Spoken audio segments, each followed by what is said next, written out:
Meghan Markle, a smart, driven and outspoken royal. Meghan, the Duchess of Sussex, is a tour de force. On her 40th birthday, she has worked her way really from the bottom all the way up. From an early age, she set about making her mark on the world and appeared in this remarkable television interview on the Nickelodeon channel. Write letters and send them to the right people, and you can really make a difference. In 2018, she shook up the British royal family by marrying the nation's favourite prince.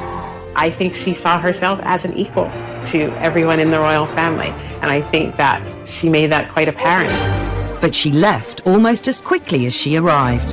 She thought, I really don't think I want to keep doing this if it has to be done in the way the royal family want me to do it. Famously, Meghan has not been afraid to speak her truth. She found that she was constrained by traditional royal protocol, and it was made out that she was this very difficult figure behind closed doors. Critics believe she's turned Prince Harry against his family, and that history is repeating itself. Immediately, comparisons began to be made with Wallis Simpson, another American divorcee. Celebrating a milestone birthday on the other side of the Atlantic, what does Meghan's future hold?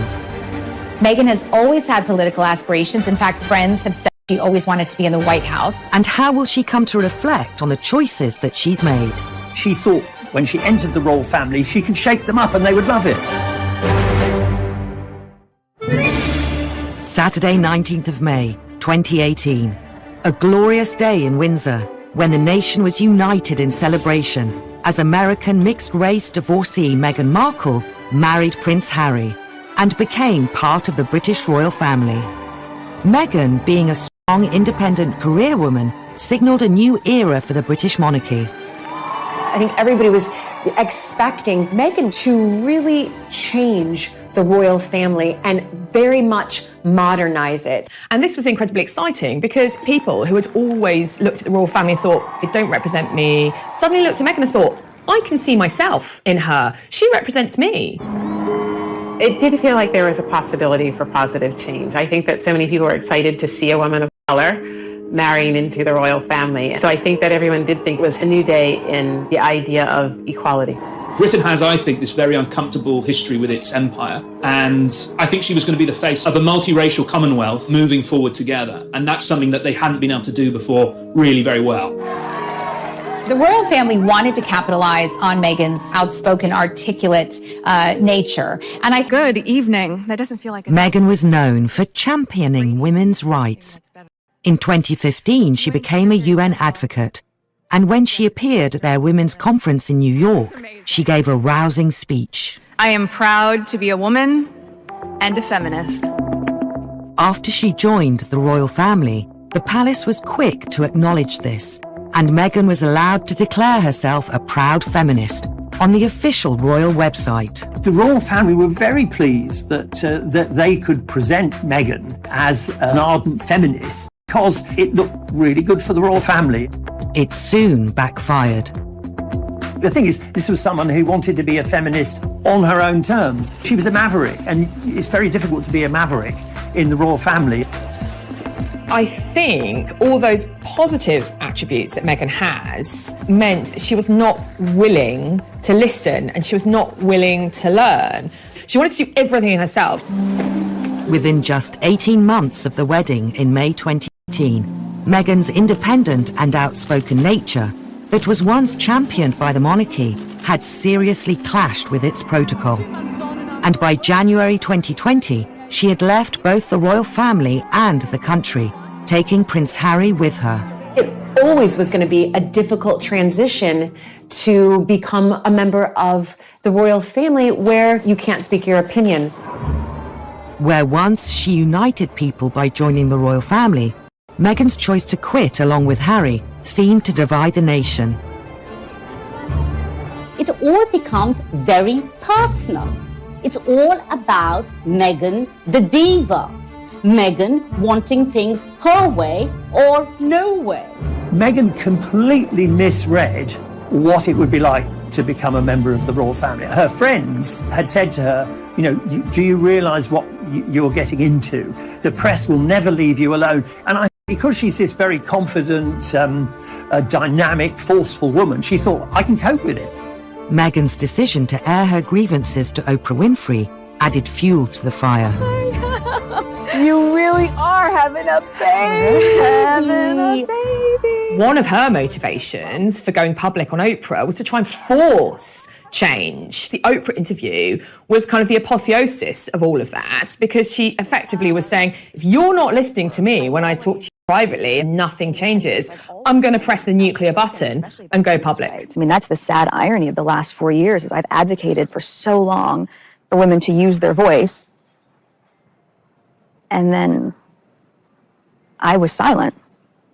Were you silent or were you silenced? Any of us imagine Camilla or Kate saying, I'm going to give you my truth. It's just a grandiose way of saying my opinion. What's very interesting to me is the reception of Meghan in the US versus the UK. The Oprah Winfrey interview had public support from people like Beyonce, and Joe Biden, the president, to say he supported it. Americans perceive Meghan Markle as a victim of racism, and Brits perceive Meghan Markle as a climber, as a narcissist, as almost a kidnapper of Prince Harry.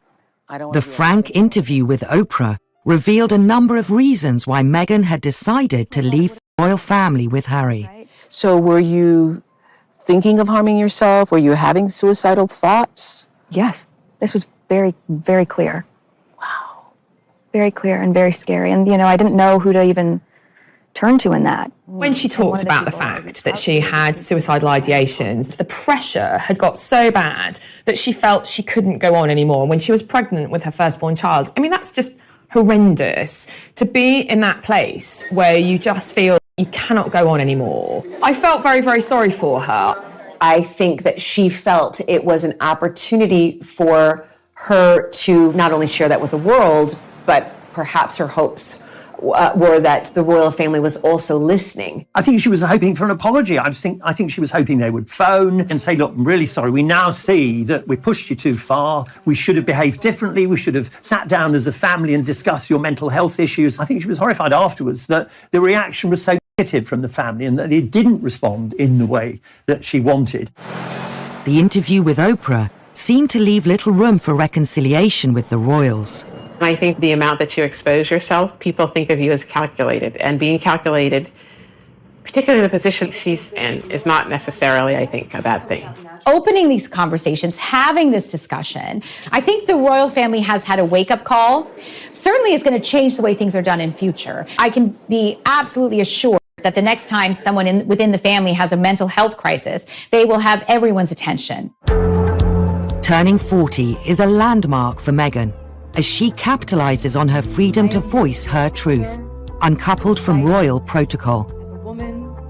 But her determination to speak out was forged at an early age, when she took on one of America's corporate giants. Perhaps this was always a sign that Meghan would be a very different kind of royal. Gloves are coming off. Women are fighting greasy pots and pans with Ivory Clear. 11-year-old Meghan was alarmed when she saw this. She was like, hang on a sec, that's not fair. Men do the washing up too. For Meghan, that was so significant.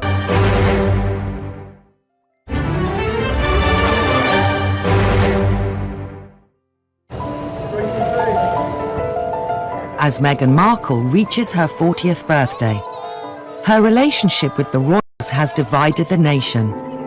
Perhaps it's no surprise her early home videos suggest that her personality as an outspoken, independent woman has been there since childhood. Even a substantial American corporation was no match for the 11-year-old Meghan Markle. Meghan had her first success in challenging sexist behaviour. There was an advert for washing up liquid, and the tagline was, "Women are fighting greasy pots and pans." The gloves are coming off. Women are fighting greasy pots and pans with Ivory Clear. 11-year-old Meghan was alarmed when she saw this. She was like, hang on a sec, that's not fair. Men do the washing up too.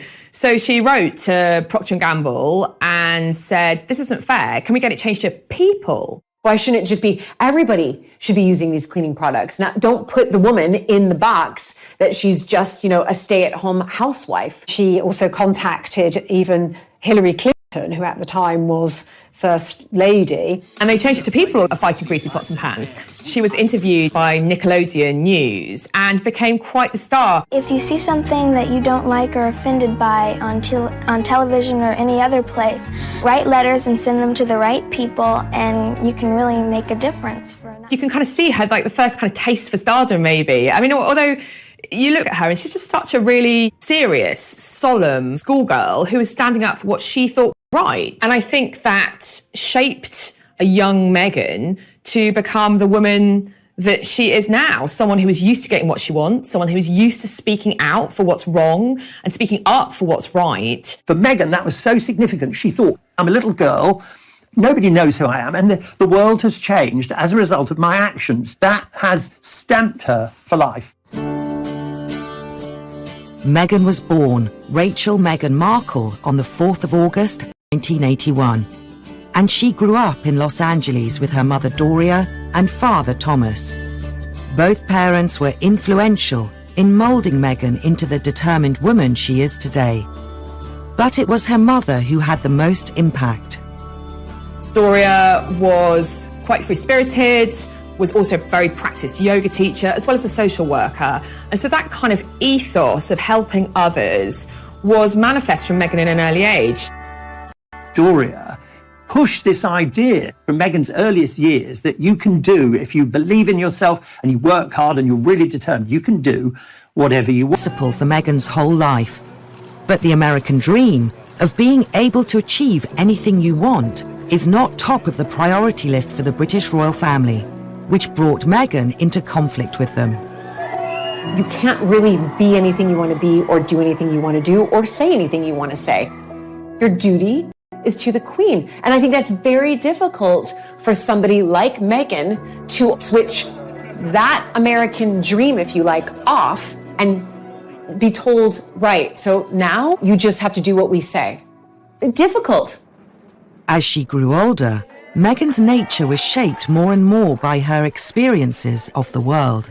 When she's growing up, she's also exposed to international issues of poverty and deprivation. Her mother takes her, for instance, to Jamaica and to Mexico when she's still quite young. And there, Meghan sees for herself the poverty on the streets, the inequality. I think she began very quickly to think, I can do a lot of good. All Meghan's talk about wanting to help the underprivileged stems from these trips around the world where she saw the underprivileged at a very impressionable age. She also volunteered at a soup kitchen in Los Angeles, and Doria brought her daughter up to always ask what she could do for other people. Rather remarkable in terms of her devotion to public causes, what she thinks is wrong. And from a very young age, she's encouraged to stand up for her beliefs. Her father, Thomas Markle, worked in the TV business and was a successful lighting director on the Emmy award-winning sitcom Married with Children. It was Thomas who encouraged Meghan to take up acting, and she was an extra in this episode set at a school disco.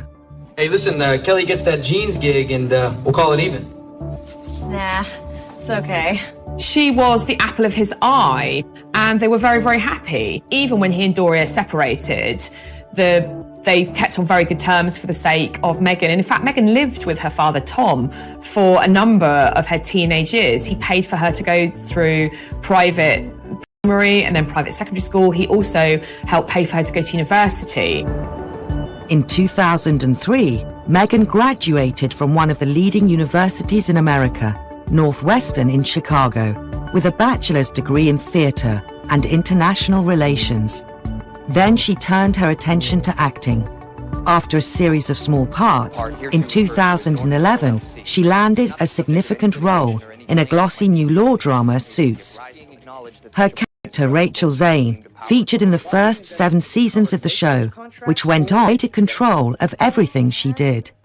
I think Meghan has always looked at every opportunity and seen how she can rise. While she was filming Suits, we know that she was very outspoken about what she was wearing on telly so that it wasn't over-sexualized. She wanted to be portrayed on TV as this strong woman character, not as a sex symbol. Her character became became very popular, and she knew then that she had the power to have a voice. And at one point, she felt comfortable enough in her popularity and power to be able to say, I don't want to have any more scenes where I'm wearing just a towel. She saw that as being gratuitously sexist. She insisted that the character not be so raunchy and be more in control of her life. What's very characteristic of Meghan is to take something and to try to change it. And we know that's what she tried to do with the royal family. As well as celebrating the role of her dreams, 2011 was also the year Meghan married her first husband, Hollywood producer Trevor Engelson.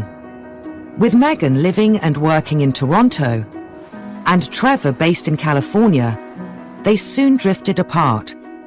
By 2013, they had divorced. 3 years later, through mutual friends, Meghan met Prince Harry, and by November 2017, they were engaged.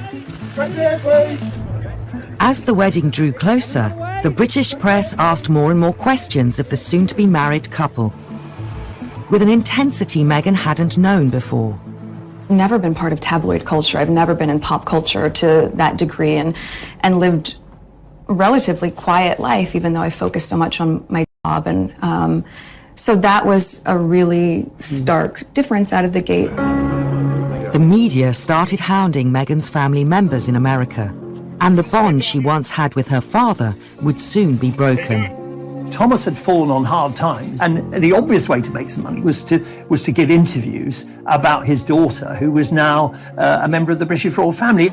He had been asked not to take part in any press interviews, but then he went against her wishes and did so. But it was Thomas Markle's decision to collaborate with a journalist that caused the biggest controversy. Thomas Markle fakes these photographs of him studying the history of Britain and the royal family, and it was all staged.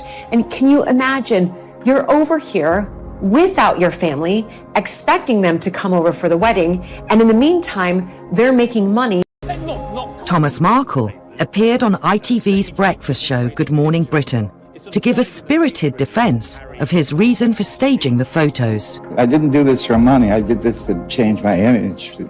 For one whole year, I was presented as a hermit living and hiding out in Mexico. I was looking to change my image. And obviously that was a mistake. It went wrong. He probably didn't really understand what he was doing. He probably didn't know that much about royal protocol. And he's an American, totally different mindset. But it wasn't just her father selling stories. Meghan's half-siblings were also accused of selling out. Her half-sister Samantha took a more brash approach when she appeared on Good Morning Britain. Let's face it, we all have to survive. Money makes the world go round. So if you want to call that cashing in, that's fine.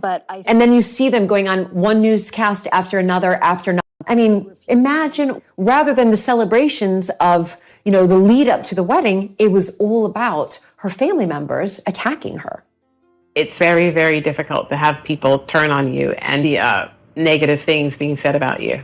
So I feel very sorry for her. And I think that's a very tough road to be in, because you expect your parents to be supportive of you and to be your rocks rather than to be your detractors. It was reported that Meghan felt betrayed. It's also believed that she has not spoken to her father or siblings since. Her mother Doria was the only family member to attend the wedding. Harry famously said, now she has the family she never had, which caused great upset with the Markles at the time, not surprisingly. Regardless of her family troubles, after the wedding, Meghan settled into royal life. But it wasn't long before stories emerged of conflict in her new family. It's not given that just because you're sisters-in-law, you have to be singing from the same hymn sheet. The cracks began to show because they are very, very different. Meghan Markle is celebrating her 40th birthday. The 3 years since her wedding have seen a seismic shift in her circumstances. Back in 2018, Meghan and Prince Harry along with her brother and sister-in-law, the Duke and Duchess of Cambridge, were thought of as the Fab Four, a forward-thinking team who would be the future of the modern monarchy. Leading the charge were Meghan and Kate Middleton, who on the surface appeared to be best of friends. Kensington Palace, of course they'd be besties. And actually, that's also what Meghan felt. She confided in a number of her friends that she hoped that Kate would help her adjust to royal life. But the cracks started to show pretty early on. Behind the scenes, Meghan was feeling a bit rebuffed. I'm not sure whether Kate ever realised. William had said to Harry before they got engaged, no need to rush this. You know, you've got all the time in the world. You don't know her that well. And I think that set the seeds. Meghan and Kate initially, they got on very well. But they are very, very different. Kate wants to do things quietly. She wants to obey the rules. She takes advice. Meghan is a much more strident character who wants to do things her way. So this caused a rift. It's not given that just because you're sisters-in-law, you have to become very close very quickly, or that you have to be singing from the same hymn sheet. In November 2018, a story emerged that claimed Meghan and Kate had fallen out during the build-up to Meghan and Harry's wedding. It concerned Princess Charlotte's bridesmaid dress. The story of Charlotte's bridesmaid dress, Meghan's wedding, is a very interesting one. We know that it was given out initially that Meghan had made Kate cry. Catherine had tried to have some influence on the bridesmaid's dress. Meghan didn't like this. Meghan made Catherine cry. Then, when we got to the point where Meghan was giving her interview to Oprah, we discovered the opposite's true, that in fact it was Kate who upset Meghan. It wasn't long before the press started to pick up on their differences. Meghan became increasingly agitated by the headlines she was getting. It was almost as if the British tabloid press was really pitting Meghan against Kate. There were quite sexist portrayals and sexist descriptions of her as well, especially in contrast with the Duchess of Cambridge, Catherine. This really came to a head at the time Meghan was pregnant with Archie, when Meghan was cradling her baby bump. It was presumed by the media that she was flaunting this bump, whereas with Catherine it had been fine. There were very definitely negative headlines about Meghan. I mean, there's a very famous comparison where Kate talked about liking avocados in her pregnancy, and they did a big, lovely piece about Kate Middleton. And then Meghan had avocados, and all of a sudden she was supporting all kinds of atrocities. The article claimed that the huge rise in popularity of the fruit and the large sums of cash farmers were now making in South America had led to extortion and kidnappings. And in turn, therefore, Meghan was contributing to this. So the same story was presented. To stop that happening is to simply ignore it. Complaining was pointless. And you make a big stink about it. All that happens is the story just runs and runs and runs. Despite the negative headlines, Meghan's passion for helping others was making headway with the public. In the early stages of her time as a British royal, it seemed that the public really warmed to her. The fact that she was doing things differently, that she lent the royal family a new edge in its relations with the greater British population. For example, we saw this after the Grenfell Tower fire, where she, alongside women that were affected by that disaster, released a cookbook to raise money for the victims of the fire. She brought a certain magic to her public appearances. Meghan's campaigning for the underprivileged, especially for girls and women in countries where girls and women are either oppressed or neglected, I think being a member of the royal family, it was a natural fit for her. I think we did have a moment where, right, okay, she's settled in. She's wearing the stockings. She's laughing with the Queen. She's putting her best foot forward, and great, the dust seems to be settling. But the criticism in the press resurfaced, with accusations of diva-like behaviour and flouting royal etiquette.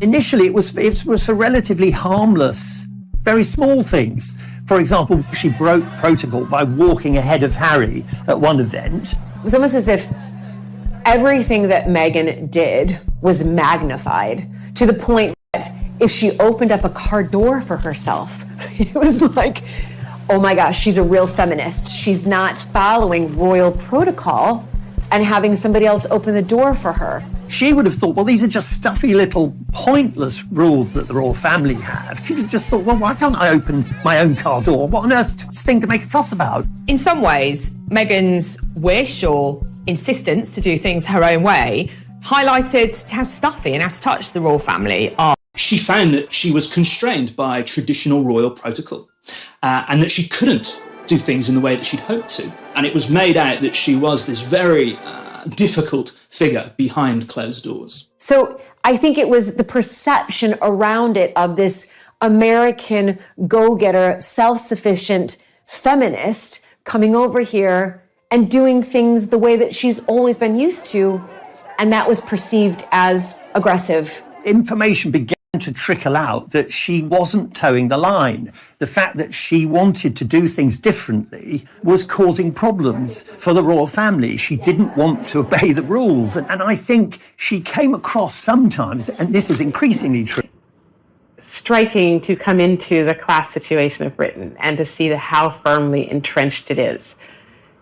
And I imagine that it must have been quite shocking for Meghan because I think as a black woman, you don't think anyone is above your station. Meghan was then accused of getting involved in politics, a move frowned upon in royal circles.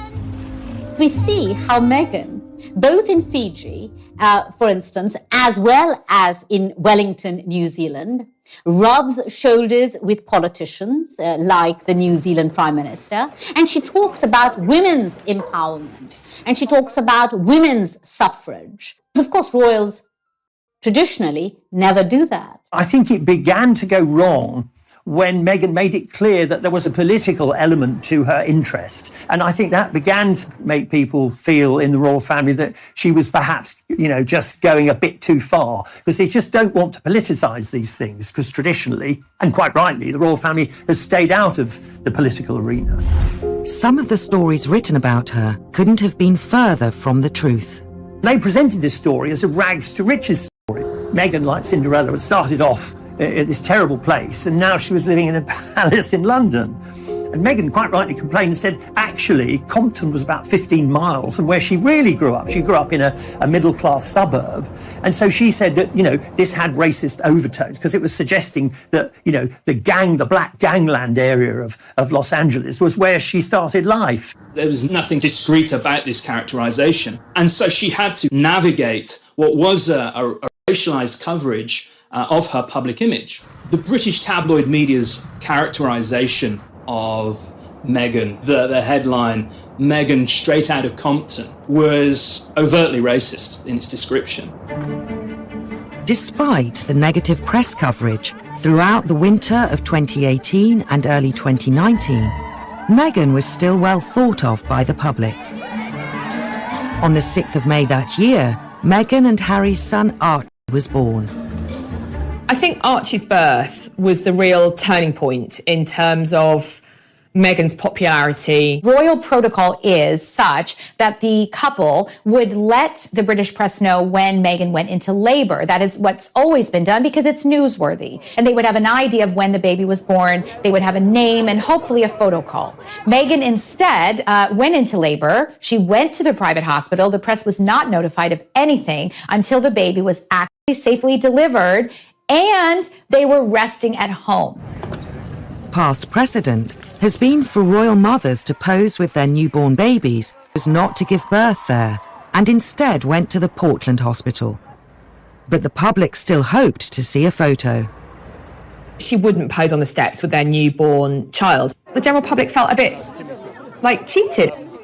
This was expected, and when it wasn't given, I think that's when a real uproar started as far as, well, wait a minute, we're paying for your lifestyle. All we want is a picture of your baby. What really irritated the British public was the public had just funded an enormous renovation of Frogmore Cottage for the couple. Through taxpayer money, it was like £2 million to renovate their home, and they weren't even entitled to know about the birth until it was done. Meghan says she was never asked for a photo when they left the hospital. But 2 days after giving birth, the world did finally get to meet baby Archie. I don't think they made a mistake in not giving the public what they wanted at that time, because of course, once people got to see the baby, they were happy. And in the end, isn't that really what matters? He has the sweetest temperament. He's really calm and...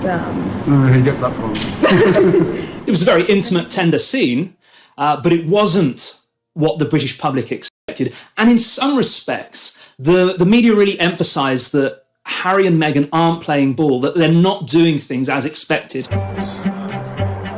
It was another example of Meghan choosing to follow her own path instead of royal tradition. Meghan enjoyed a respite from criticism in September 2019 when she took Archie on the royal tour of South Africa. Meghan and Harry have a remarkably successful visit with Archie to South Africa. And of course, you know, they famously meet Archbishop Desmond Tutu on that visit. And on many occasions, Meghan, is allowed to do her own thing, to go and meet women in the townships and talk about violence against women. It did produce far more positive press coverage. We were able to see Meghan, as it were, at her best. Meghan stood on a tree stump and gave really quite a powerful speech. I am here with you as a mother, as a wife, as a woman of color, and as your sister. Here she was saying, yes, I might have married into the most famous and wealthy family in the world, but I'm still one of you. She wasn't being too political, but she was using her own experience to say, I want to be your figurehead and I want to be here to help. Behind the scenes, Meghan seemed to be unhappy. The signs of strain were first visible during an interview she gave midway through the tour. She was obviously quite... Thank you for asking, because not many people have asked if I'm okay. But it's a very real thing to be going through behind the scenes. The pressure you're under is pretty obvious. Can you continue with it? It's not enough to just survive something, right? Like, that's not the point of life. You've got to thrive. You've got to feel happy. And I think... Which takes everyone really by surprise, because we all think that she is happy, that she is thriving, that she is doing what she wants to do. It was such a direct criticism of the royal family. She was effectively saying, look, I have problems and nobody in the royal family cares. That was a real turning point for everyone, to hear them say something like that, not just in whispers, not just as often is done through palace leaks. It was quite brave. It had quite a backlash. Here, Harry and Meghan were in one of the most impoverished continents on the earth, and they had visited some of the townships where some of the most dispossessed and poverty-stricken people lived. And Meghan was complaining that people hadn't asked her if she was okay. When people are feeling very unhappy, it does rather take over your every waking thought.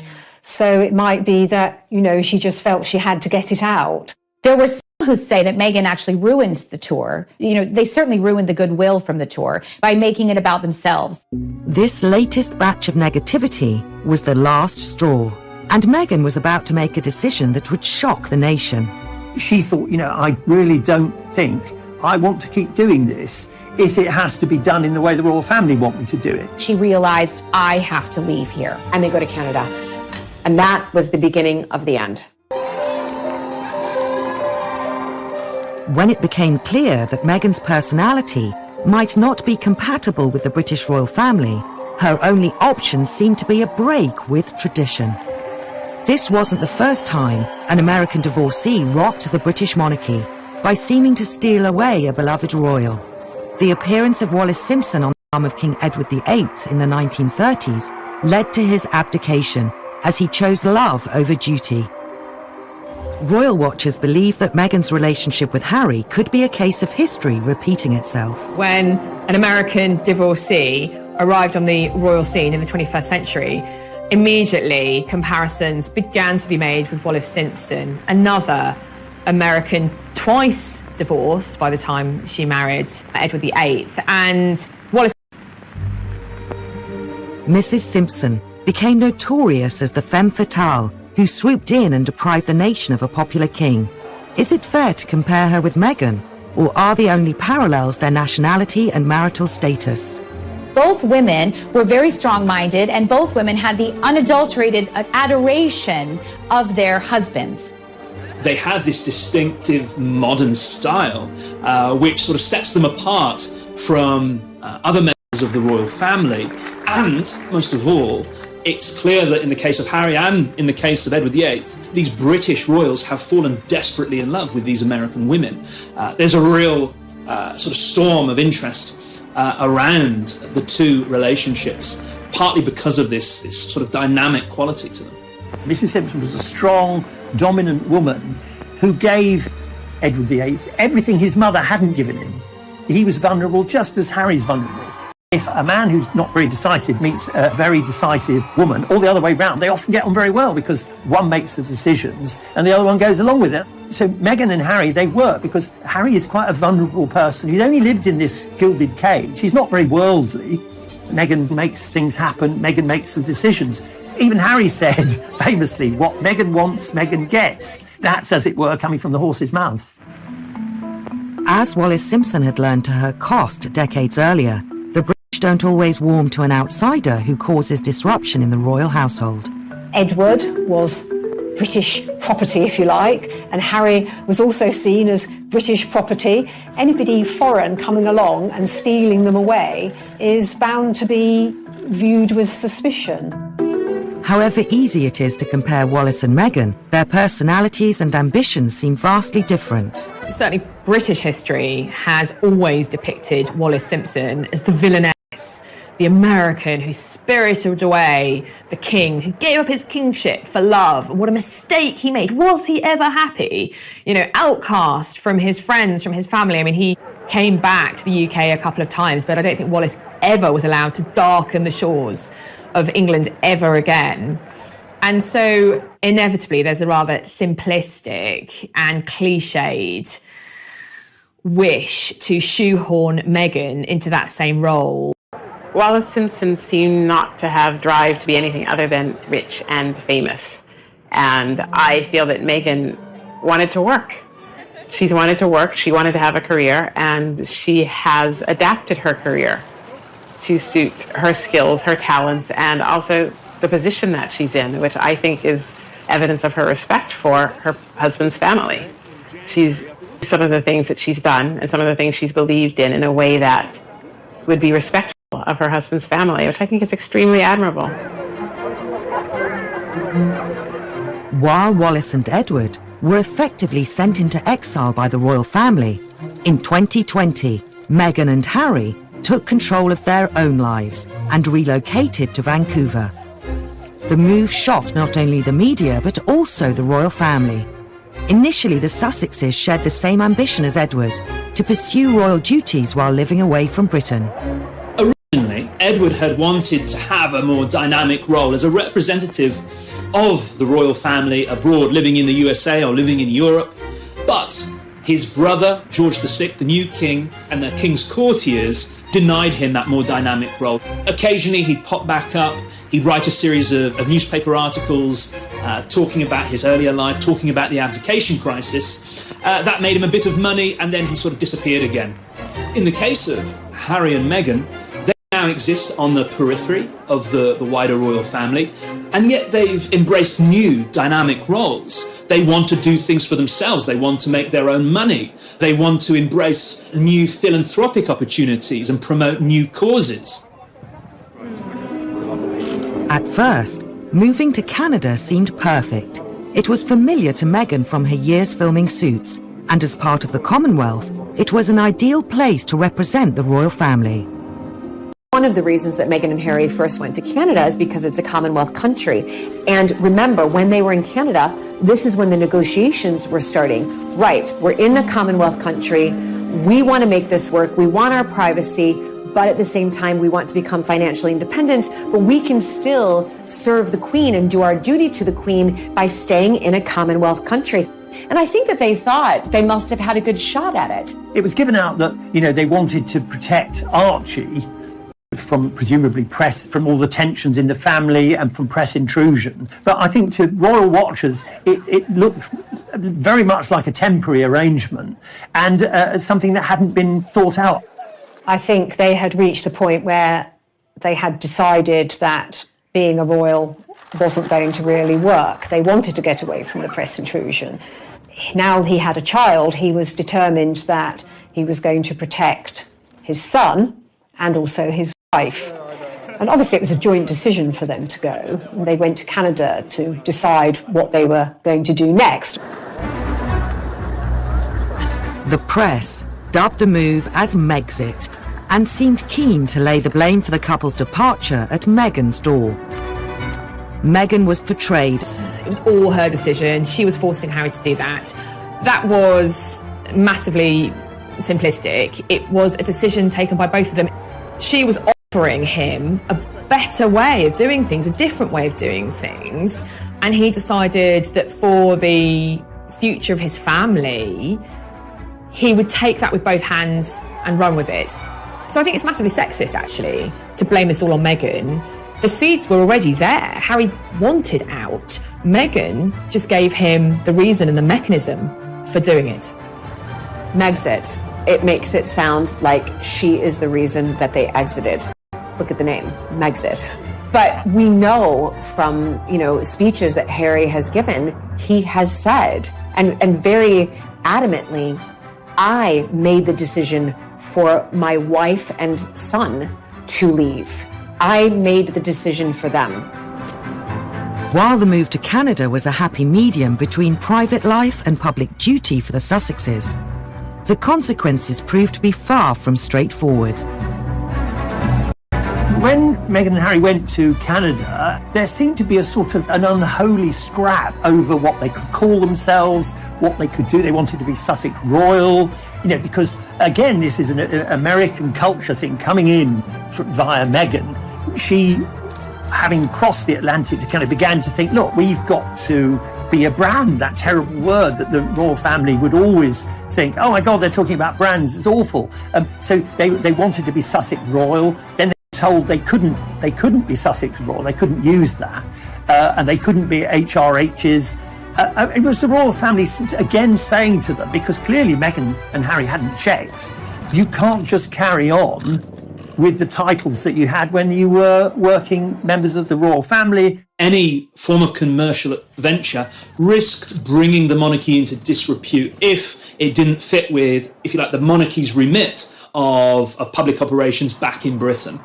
So I think Harry and Meghan wanted to exercise more freedom. Their way of doing that was moving away from Britain, moving away from the royal family, essentially resigning from the firm. I think when they went to Canada and they discovered the Canadians didn't want to pay for their security and the Duchy of Lancaster didn't want to pay while they were there, I think they were both upset and astonished. And when Meghan and Harry gave the impression that they were hard done by, again, this produced a lot of negative press coverage because, they have a great deal of money. Apart from not being given the security, they had to repay several million for the refurbishment of Frogmore Cottage, where obviously that had been paid by the taxpayer, so suddenly they had to pay that. And I don't think Meghan made with Harry to retain their royal status while enjoying personal freedom. They hadn't reckoned on the Queen's strict devotion to the rules. Being half in and half out of the royal family would never be an option. We've seen it time and time again in the royal family. It's difficult to have love and duty work simultaneously together, right? Very, very difficult. And I think, obviously, that is what Harry and Meghan wanted in their negotiations with the Queen, was this love and duty sort of synergy. We can make it work. And the Queen put her foot down and said, no, it's either love and you step down, or it's duty and you stay on. Having failed to find an ongoing royal role, the next logical step for Meghan was to return to her Californian roots and take control of her destiny. Yet her next move with Harry caused an outcry almost never seen in the history of the monarchy. Some people might wonder whether or not Meghan may live to regret all of the revelations in the Oprah interview. Oprah herself said later she was surprised that Meghan said some of the things that she did. After a few short, turbulent months in Canada, it was time for the Sussexes to regroup and start again. Returning to the UK was impossible. The obvious location to settle was California, the place Meghan knows best, free from the shackles of duty. Here she could use all her contacts and media know-how to turn the Sussexes from exiled royals into a successful and profitable brand. America welcomed the Sussexes with open arms. There's this very determined, forceful woman who wants to make as big a splash and probably make as much money as possible as soon as she can. And so it's easier to do that in California with her connections than it would have been to do it in Canada. Also, I think the press reaction in America to this was that Meghan's come home, she's been badly treated by the British royal family. I think she's got a lot, it's a much more positive coverage, not universally so. I think some sections of American society thought she couldn't hack it, and that's why she's gone back. So I think it's a slightly mixed picture. Many people who, in particular in America, who are royalists, they would have always wanted, especially one of Princess Diana's sons, to actually live there. So this isn't just any royal. This is Princess Diana's son. She was on the cover of People magazine 57 times, right? The most out of any other person in the world. So his American wife, his half American, half British son, in one sense was just like too good to be true. No time was wasted in striking new deals and branching out into previously forbidden territory. But they now faced competition from the myriad of Hollywood A-listers with causes to promote. So Meghan and Harry have been busy since they moved to California. They've struck a number of deals. We know Netflix, they had a podcast, a deal with Spotify. Meghan's had a children's book released. Harry's taken on a job in mental health, sort of coaching at a big startup in the Silicon Valley. They have done a lot of things. However, none of them will ever have the attention of the world the way, say, their tour of South Africa did, the way, say, their wedding did. They will not be meeting with of state. They will not be having a global platform from which to have a voice. Yes, they have a charitable foundation, but so do a lot of celebrities. And they're now celebrities. There is no way that they won't have keenly felt the difference between being a celebrity and being a royal. They're not in the same league. The glare of publicity was still firmly trained on the former royals, at a level far greater than Meghan would have experienced during her acting career. Because of the royal brand, they can get all these multi-million-dollar deals. But the problem with that is that they have to keep reminding everyone that they're royal. And to do so, that means giving more and more away. They have to talk about more private moments. Harry and Meghan have consistently argued that they don't have sufficient privacy, that their lives are difficult and burdensome because of the glare of the media's limelight.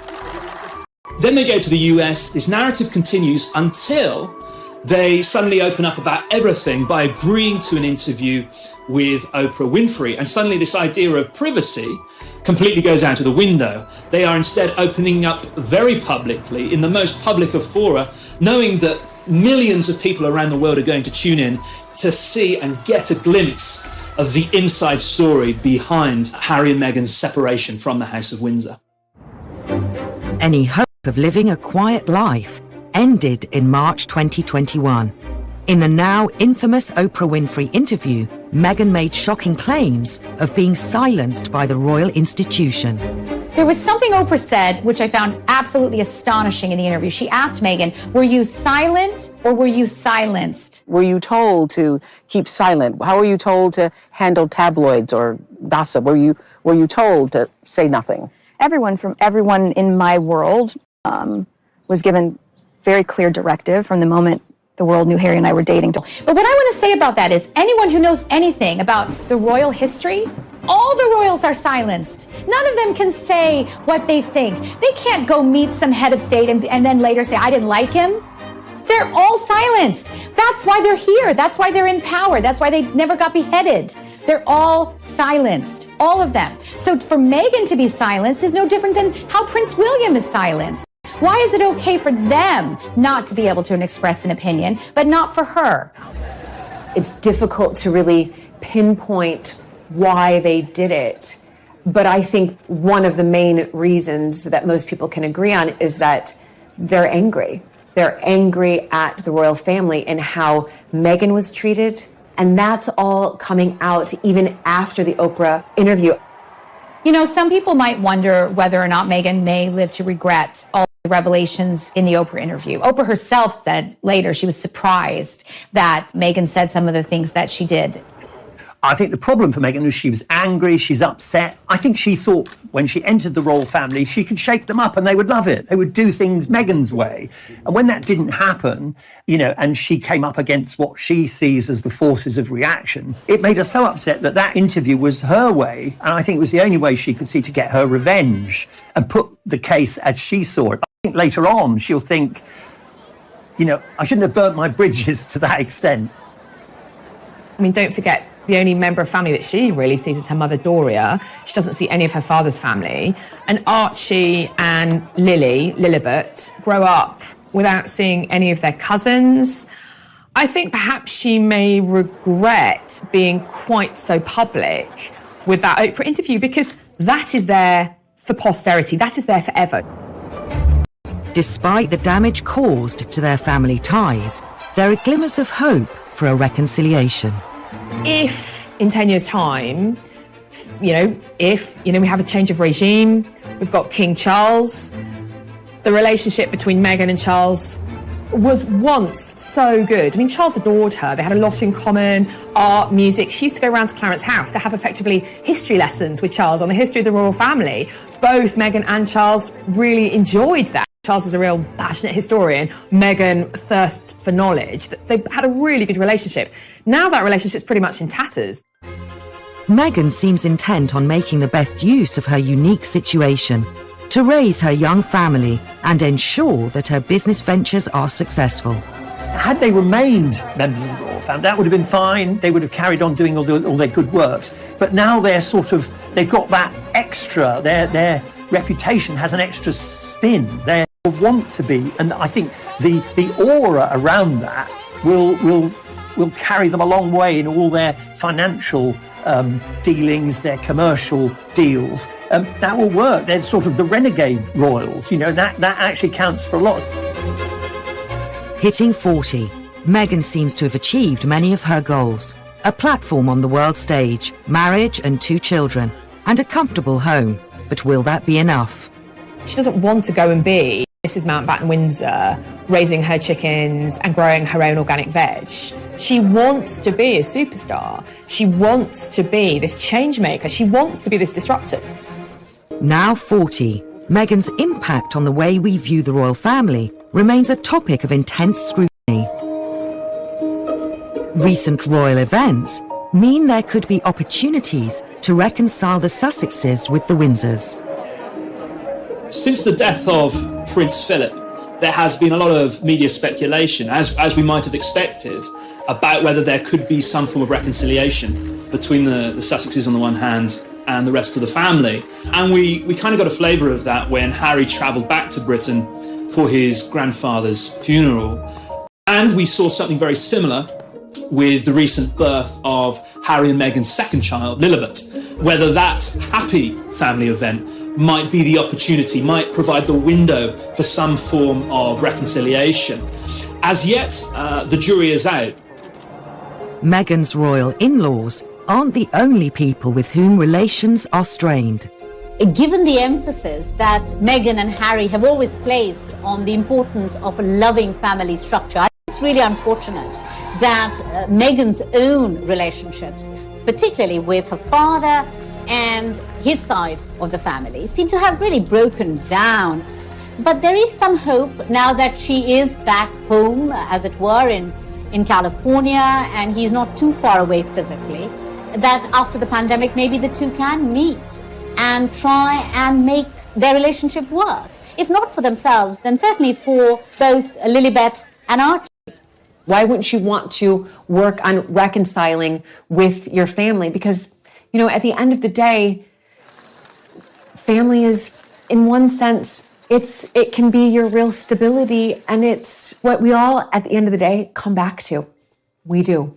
We always come back to our family. For all of the controversy, a time may come again when, rather than the villainess of the story, Meghan will continually be, in some sections of the public consciousness and the media, be portrayed as this kind of villain who has taken Harry away. I personally think that's too simplistic. I think that Meghan and Harry were very unhappy in their life, and so they wanted to make the change to make a more positive change. I think the problem for Meghan is that they complained about intrusion, about privacy, but actually she didn't want a quiet life. She doesn't want to go and be Mrs. Mountbatten Windsor, raising her chickens and growing her own organic veg.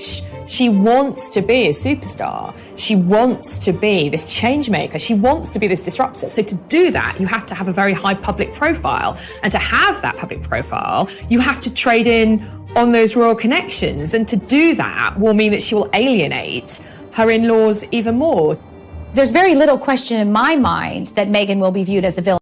What you have to understand is that the British public really loves Harry. They don't want to see Harry as a betrayer. It's far easier to blame this other woman who's a foreigner, but a lot of people still believe that Harry will come back. A lot of people in the UK believe that Meghan and Harry will not be together in 10 years, and Harry will make his way back home.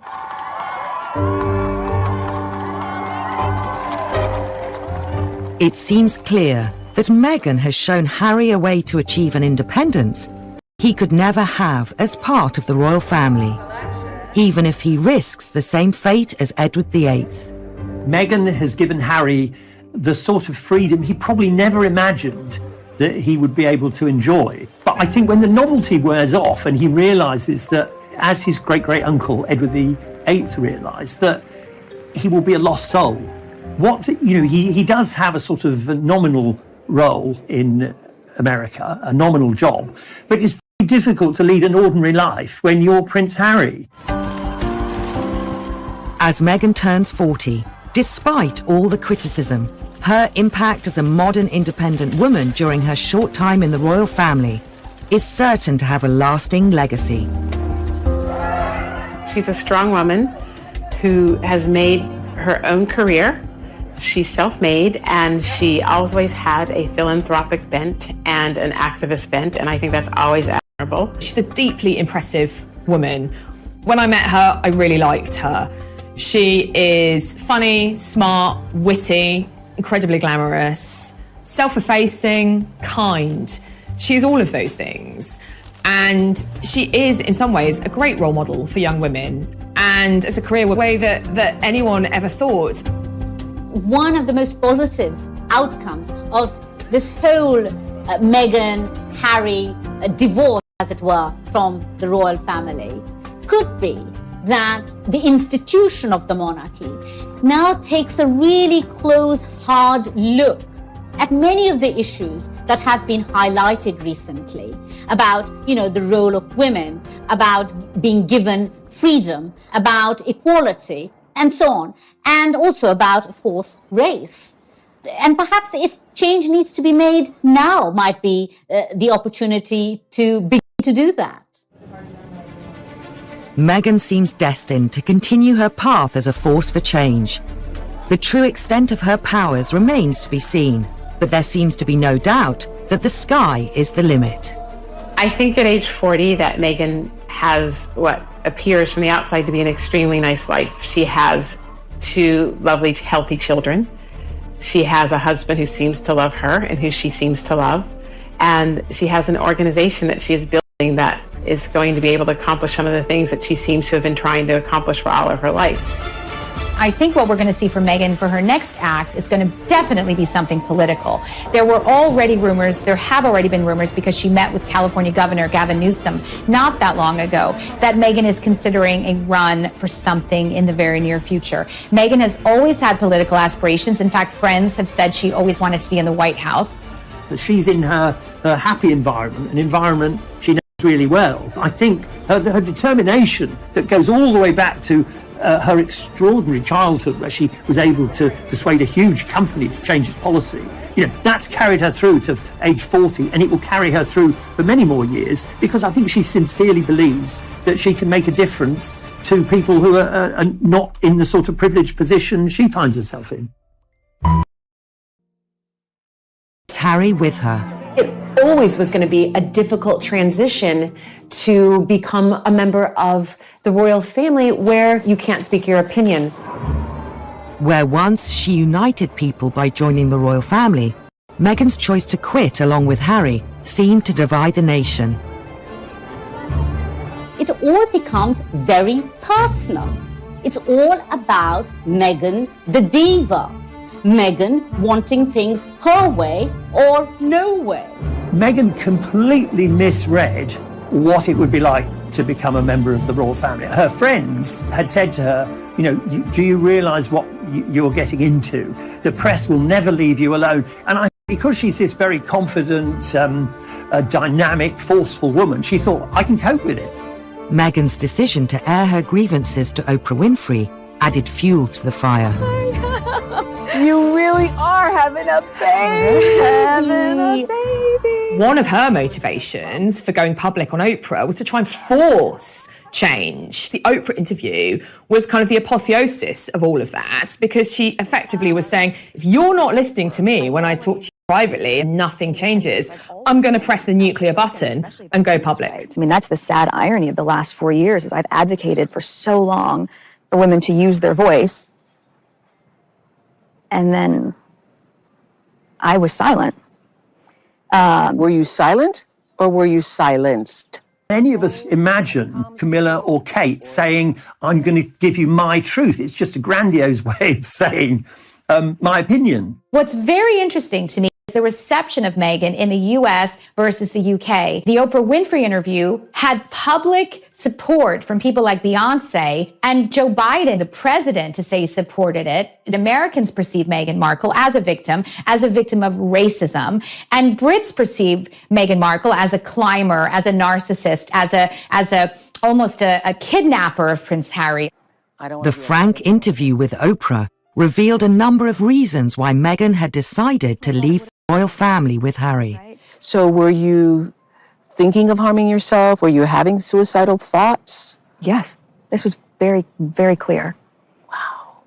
Very clear and very scary. And, I didn't know who to even turn to in that. When she talked about the fact that she had suicidal ideations, the pressure had got so bad that she felt she couldn't go on anymore. When she was pregnant with her firstborn child, I mean, that's just horrendous, to be in that place where you just feel you cannot go on anymore. I felt very, very sorry for her. I think that she felt it was an opportunity for her to not only share that with the world, but perhaps her hopes were that the royal family was also listening. I think she was hoping for an apology. I think she was hoping they would phone and say, look, I'm really sorry. We now see that we pushed you too far. We should have behaved differently. We should have sat down as a family and discussed your mental health issues. I think she was horrified afterwards that the reaction was so negative from the family and that they didn't respond in the way that she wanted. The interview with Oprah seemed to leave little room for reconciliation with the royals. I think the amount that you expose yourself, people think of you as calculated, and being calculated, particularly in the position she's in, is not necessarily, I think, a bad thing. Opening these conversations, having this discussion, I think the royal family has had a wake-up call. Certainly it's going to change the way things are done in future. I can be absolutely assured that the next time someone within the family has a mental health crisis, they will have everyone's attention. Turning 40 is a landmark for Meghan, as she capitalizes on her freedom to voice her truth, uncoupled from royal protocol. But her determination to speak out was forged at an early age, when she took on one of America's corporate giants. Perhaps this was always a sign that Meghan would be a very different kind of royal. Gloves are coming off. Women are fighting greasy pots and pans with Ivory Clear. 11-year-old Meghan was alarmed when she saw this. She was like, hang on a sec, that's not fair. Men do the washing up too. For Meghan, that was so significant.